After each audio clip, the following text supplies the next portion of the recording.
नमस्कार दोस्तों, Deepshi current affairs में आप सभी का स्वागत है। यहाँ हम PCS, UPSC, banking, railway, SSC सभी गवर्नमेंट एग्जाम के करंट अफेयर्स की तैयारी कराते हैं। चलिए स्टार्ट करते हैं 8 मई 2026 के प्रमुख करंट अफेयर्स। हमारा पहला क्वेश्चन है, भारत की महिला रिकर्व टीम ने सेमीफाइनल में किस देश को हराकर फाइनल में प्रवेश किया? Which country did the Indian women recurve team defect to enter the final? Option है चीन, जापान, दक्षिण कोरिया, अमेरिका। इसका सही आंसर है दक्षिण कोरिया। भारत की महिला रिकर्व टीम ने 7 मई 2026 को संगाई में आयोजित आर्चरी वर्ल्ड कप स्टेज 2 के सेमीफाइनल में दक्षिण कोरिया को 5-1 से हराकर फाइनल में प्रवेश किया।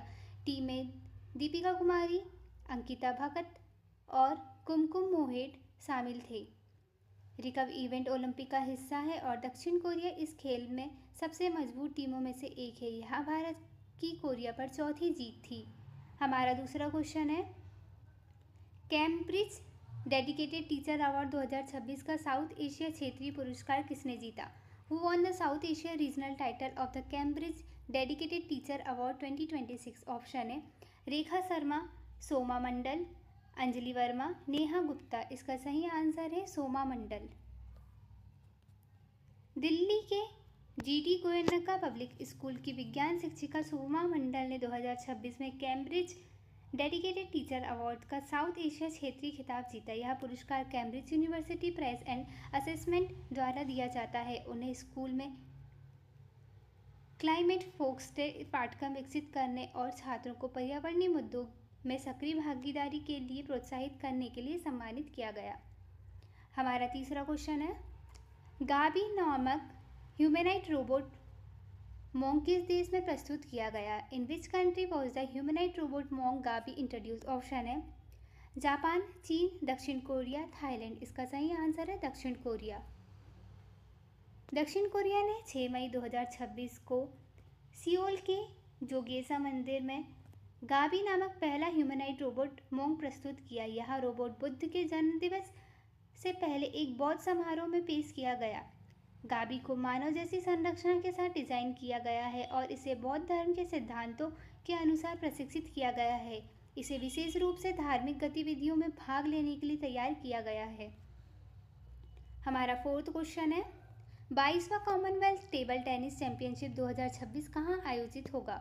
Where will the 22nd Commonwealth table tennis championship 2026 be held? Option है मुंबई, नई दिल्ली, कोलकाता, चेन्नई। इसका सही आंसर है नई दिल्ली। 22वां कॉमनवेल्थ टेबल टेनिस चैंपियनशिप 27 जुलाई से 2 अगस्त 2026 तक नई दिल्ली के त्यागराज स्टेडियम में आयोजित होगा। यह 7 दिन का आयोजन होगा जिसमें 35 से अधिक कॉमनवेल्थ देशों के खिलाड़ी भाग लेंगे। इसका आयोजन दिल्ली सरकार और table tennis federation of India द्वारा संयुक्त रूप से किया जा रहा है। हमारा फिफ्थ क्वेश्चन है, भारत अल्जीरिया संयुक्त रक्षा आयोग की पहली बैठक कहाँ आयोजित हुई? Where was the inaugural India Algeria joint commission meeting held? Option है अल्जीरियस, नई दिल्ली, मुंबई, हैदराबाद। इसका सही आंसर है नई दिल्ली।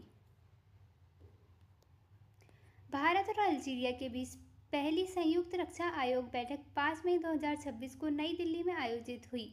इसमें दोनों देशों ने सैन्य प्रशिक्षण, संयुक्त अभ्यास, चिकित्सा सहयोग और रक्षा उद्योग पर चर्चा की। इस बैठक के दौरान रूल्स ऑफ प्रोसीजर दस्तावेज पर हस्ताक्षर किए गए जो भविष्य के सहयोग के लिए एक ढांचा प्रदान करता है। हमारा सिक्स्थ क्वेश्चन है, एयरटेल मनी को आरबीआई से किस प्रकार के एनबीएफसी के रूप में कोर प्राप्त हुआ? Airtel money receives core from RBI to operate as which type of NBFC? Option है deposit accepting NBFC, NBFC micro finance, type 2 non deposit accepting NBFC, NBFC housing finance. इसका सही आंसर है type 2 non deposit accepting NBFC। Airtel money को Reserve Bank of India से type 2 NBFC मतलब non deposit accepting के रूप में कार्य करने के लिए सीओआर का मतलब होता है सर्टिफिकेट ऑफ रजिस्ट्रेशन मिला है। इसका मतलब है कि कंपनी जमा स्वीकार नहीं कर सकती लेकिन वित्तीय सेवा प्रदान कर सकती है। यह कदम डिजिटल वित्तीय सेवाओं को बढ़ावा देगा और फिनटेक सेक्टर में प्रतिस्पर्धा को मजबूत करेगा। हमारा 7वां क्वेश्चन है, आरबीआई ने ओटीसी डेरिवेटिव्स के लिए यूटीआई लागू करने की तारीख कब तक डाल दी है? Till which date has RBI deferred UTI implementation for OTC derivatives? Option है 1 जनवरी 2026, 1 जुलाई 2026, 1 जनवरी 2027, 1 अप्रैल 2027। इसका सही आंसर है 1 जनवरी 2027। रिजर्व बैंक ऑफ इंडिया ने ओटीसी डेरिवेटिव्स के लिए यूनिक ट्रांजैक्शन आइडेंटिफायर के कार्यान्वयन को 1 जनवरी 2027 तक स्थगित कर दिया है। यूटीआई का उपयोग लेनदेन की पहचान और ट्रैकिंग के लिए किया जाता है। इस निर्णय का उद्देश्य बाजार सहभागियों को नई प्रणाली के लिए अधिक समय देना और सुचारू कार्यान्वयन सुनिश्चित करना है, जिससे वित्तीय प्रणाली अधिक पारदर्शी बन सके। हमारा 8वां क्वेश्चन है, एनसीडीसी को दिए गए ऋण किस श्रेणी में वर्गीकृत होंगे? Loans to NCDC will be classified under which category? Option है retail lending, corporate lending, priority sector lending, infrastructure lending. इसका सही आंसर है priority sector lending. National Cooperative Development Corporation को बैंकों द्वारा दिए गए ऋण को प्राथमिक क्षेत्र ऋण में शामिल किया जाएगा। इसका उद्देश्य सहकारी समितियों को सस्ता और सुलभ वित्त प्रदान करना है। इस कदम से कृषि और ग्रामीण विकास को बढ़ावा मिलेगा। आरबीआई का यह निर्णय वित्तीय समावेशन को मजबूत करने और छोटे किसानों व सहकारी संस्थाओं को सहायता देने के लिए महत्वपूर्ण है। हमारा 9वां क्वेश्चन है, आरबीआई ने उच्च सुरक्षा डेटा सेंटर किस शहर में स्थापित किया है? In which city has RBI build a high security data center? Option है हैदराबाद, पुणे, भुवनेश्वर, चेन्नई। इसका सही आंसर है भुवनेश्वर।